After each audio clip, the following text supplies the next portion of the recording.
hafði farið á kynningu í Háskóla Íslands hjá Gunnari Stefánsssyni stærðfræðiprófessor þar sem hann var að lýsa þróunarverkefni sem hann hafði komið á stað í Kenía. Með aðstoð hans þá komst ég í samband við samstarfsaðila hans, Thomas Maora, sem kennari við háskólan í Maseno í Kenya. My name is Thomas Maora. I'm a lecturer at Maseno University. I've been working with Gunnar Stefánsson and his education in a suitcase project since 2012. Thomas sagði mér það að Gunnar hefði fengið þá snilldar hugmynd að útbúa litla netþjóna til þess að aðstoða fólk á erfiðum svæðum í Kenya. Þetta raun og veru bara tölva sem búið að pakka saman í svona lítinn kassa sem inniheldur allt reikniverk og geymslurými, módem og varaaflgjafa. Yeah, all of these they came with Gunnar. Everything set up in Iceland. Okay, and they can remotely update the content. Yes.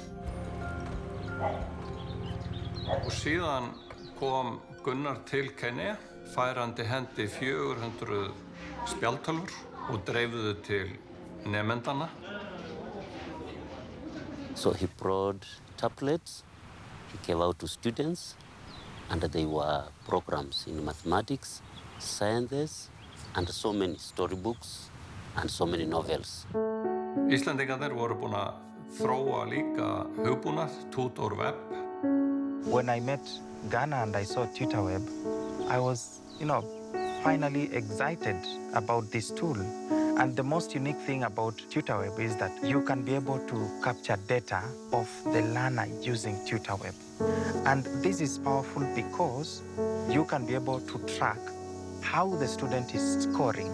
You can see how the student is, is progressing.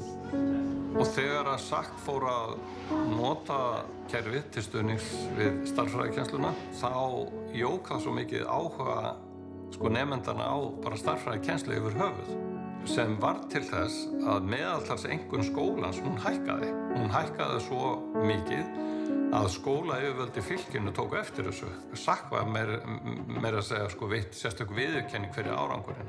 The learners love mathematics more than before. We really thank him for bringing such an activity in our school. The students are very happy.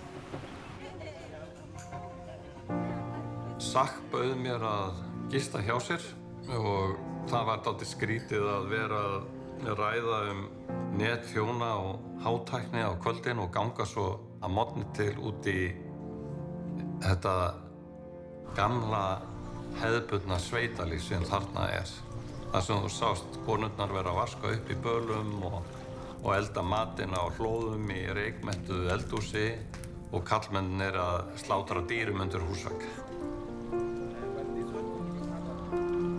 Samkvæmt hefðinni þarna þá ekki hægt að sýna gesti meiri virðingu heldur en að gefa honum það sem kalla hlaupandi kjúkling, running chicken. Kjúklingurinn eltur uppi á hlaupum og honum slátrað.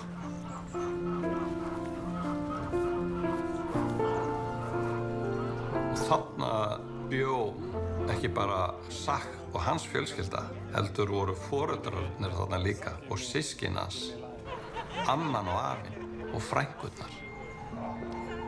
Og ég verð að segja það að á flakki mínu heiminn almennt, þá hef ég komist að því að þessi fjölskyldu og samfélagsgerð stór ávísun og raunverulega hamingja.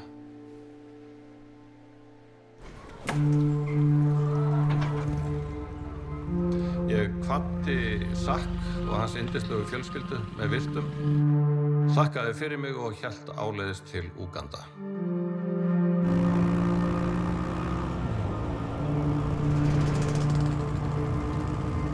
Þetta var fallegur dagur og ég naut þess að hjóla að landamærunum. Það má segja að ég hafi orðið fyrir áfalli þegar ég kom inn í Úganda vegna þess að þegar ég að hjóla og það vinstrihandarumferð að þá sé ég bara stóran vöruflutningabíl kom bara beint á móti mér og ég hafði lítið ráðrúm til þess að beygja og koma mér út í vegkantinn og svo endurtók leikurinn sig stuttu síðar að það var bíll að fara fram úr stórum vöruflutningabíl og annar bíll að fara fram úr þeim bíl.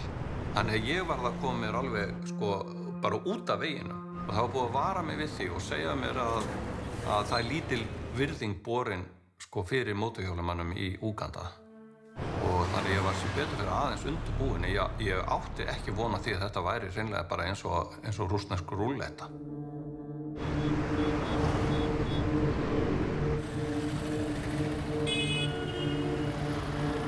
Í fyrstu sá ég í raun og veru ekki mikinn mun á Kenía og Úganda. Alls staðar þessi opnu markaðir og vanþróuðu samgöngutækin. Það var ekki fyrir ég kom út í sveitina sem ég fann að njóta mín.